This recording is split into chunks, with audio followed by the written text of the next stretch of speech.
This is the story of the Atlantic Philanthropy's investment in dementia, an investment that is changing the way we think about dementia in Ireland. How did we meet? Oh, that's a good one. Shall I tell it or will Yes, you tell it. You tell it better than I do. Well, we met in Tubbercurry. Sean lived in London, I lived in the United States. And I saw this man across the room speaking with my director. And I turned to my friend and I said, I'm going to marry that man.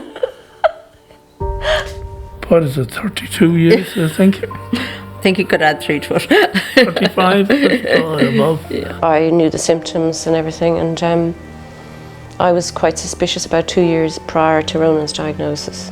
Memory, I think, would be one of the first clues, really. You know. He went for a CT scan and cognitive testing, and about 3 weeks later, we got the call.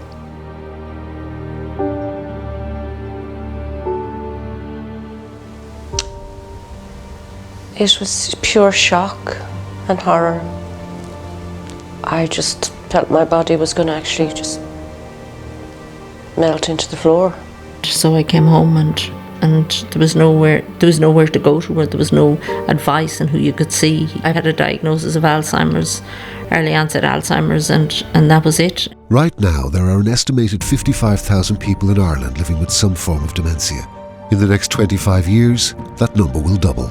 So the landscape for dementia up until now has been quite bleak in terms of therapeutic advances. What I saw every day was people with dementia were just let down by the system. They didn't fit. They were forced into an acute care system that just was counter to everything that they wanted. In the 80s, it was such a taboo. I mean, it just created silence. For years in Irish public policy, we said older people, dependent older people and people with dementia should be at home wherever possible. But we spent 20 years putting them in residential care before we even examined what was possible. Over the last 5 years, the Atlantic Philanthropies has begun the transformation of 5 key aspects of dementia by investing €33 million and securing another €51 million from government agencies. In all, they funded 15 separate programs, all of which share the same goal: to fundamentally change the way we understand and care for dementia in Ireland. So the HSE and Genio Dementia Programme was really designed to address the gaps that exist in community services. They used that fund then to develop new types of support for people with dementia and their families that were really what we call personalised. So that means really based much more on listening to very, very directly to what the person says that they need. And we established the Irish Dementia Working Group, which comprises people with dementia, early and mid-stage from all around Ireland. And we also established a Dementia Carers campaign network.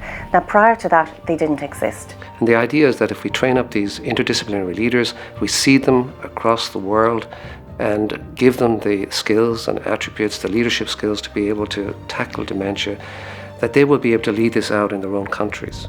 We have a national dementia strategy now. We have the voice of people with dementia and the voice of dementia carers being heard far and wide and being heard loud. I constantly say, if it wasn't for Atlantic Philanthropies, I would probably still be sitting in my chair. I have no hesitation in saying that. I mean, I just think the mission of that organisation has been so fantastic.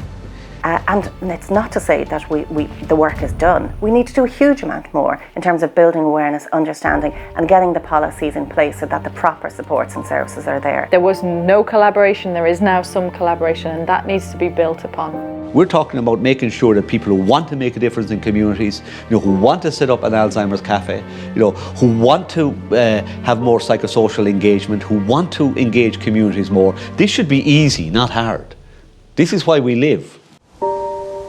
I suppose I've always seen myself as Ronan's carer because I'm his wife, I'm his friend, and I would always see him as my carer. And what's frightening me is that my carer is going away.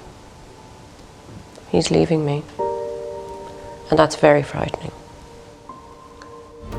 I want to leave a legacy that I know that I've done everything I possibly can for as long as I possibly can to try and change how the world looks at Alzheimer's and how the world looks at all kinds of dementia. I developed a mantra to handle living with the disease, which is prepare for the probable, work for the possible, and hope for the future.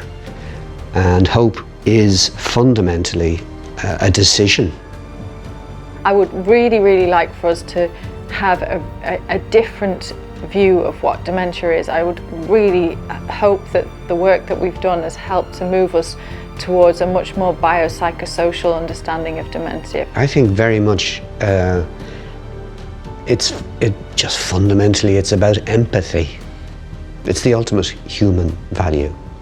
Because of the amount of work that's gone into it in the last 5 or 6 years, we're at the cusp of something really great if we want to do it.